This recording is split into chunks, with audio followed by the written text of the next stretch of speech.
nipata. Kama Yesu anakwenda kunifuna, ananitegulira njira ya tofano, ananipata ufuru.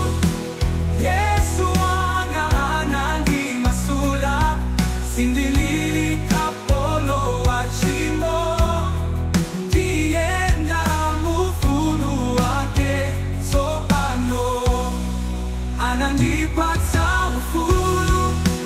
Yesu ndiye mpulumutsi wanga, ndikuimba ndikusangalala, chifukwa cha ufulu wake. Ndingakhala mdima wandiwiringa,